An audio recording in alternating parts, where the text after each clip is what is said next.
Okay, we'll continue with the chapter economic systems, types of economies and economic systems. After having completed the types of economies, we'll start with the concept of economic system.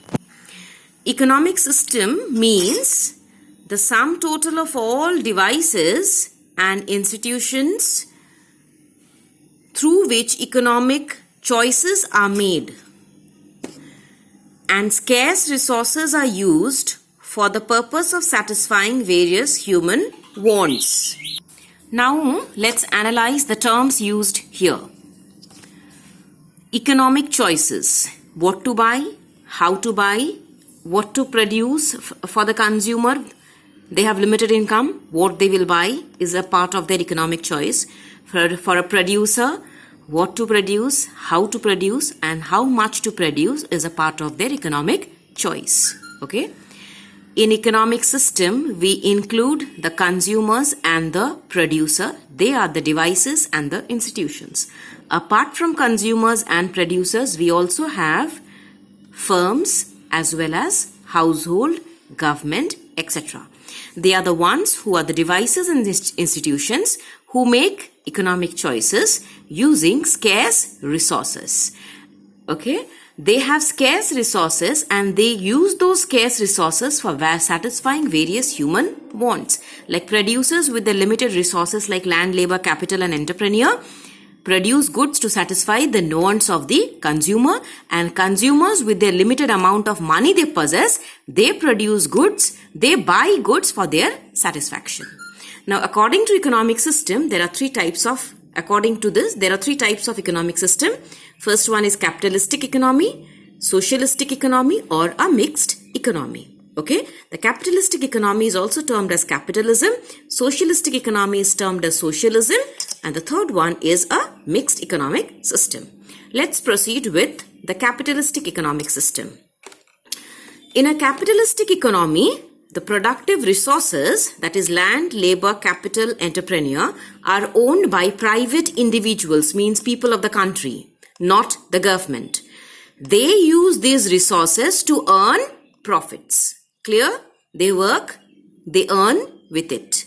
State intervention, that means intervention by the government, is minimum. That means government cannot interfere or has no right to interfere. Economic activities are mostly unplanned. That means anyone who wants to produce starts producing any product which he likes. There is no relationship between demand and supply. Those type of goods are not produced. People produce whatever they think is profitable. Producers, whatever resources they have, they try to, with those limited resources, they produce any type of good which they think will help them to earn higher profits. Okay? It is an unplanned supply. Okay? Supply does not coordinate with the demand. Had it been ruled by the government would have studied the demand and supply and produce goods. Here, the economic activities are controlled by the private individuals. So, they produce whichever is profitable. But then, another condition to here is they produce to sell, right? For them, consumer is important. So, automatically, when their intention is to earn profit, they will produce those goods which are demanded. Okay? Let us have a look at the features of the capitalistic economy. The first one is there is a right of property. That means every individual can have property in his name, land in his name, capital in his name, and he can use it for production of goods and services. Then comes right of inheritance. The term right of inheritance means a person's property, capital, land, etc. can be passed on after his death. If he wants, he can transfer it, not just after his death. Even when he is living, if he wants, he can transfer it to his sons and daughter or to anyone whom he likes to. Okay? His sons and daughters are the legal heirs. It will automatically be transferred to them. But if he wants it to be transferred to somebody else, even that is possible. Then comes freedom of enterprise and occupation. enterprise. Entrepreneur, it comes from the word entrepreneur. It is related to the word entrepreneur. Entrepreneur's work is to produce goods. He is free to decide what he will produce and what not. Occupation, there is freedom of occupation. Labor works under the entrepreneur. He is occupied. He is into an occupation. He is also free to decide where he will work and for whom he will work, what goods he will produce. Similarly, the consumer is also free to decide with his money what he will purchase. There is no bondage regarding the purchase of a particular kind of product. Then, there comes another very important term here, which is termed as price mechanism. Price mechanism means the price is not decided by the seller or by the buyer. It is decided by the supply and demand. Okay, according to the supply and demand, price is fixed.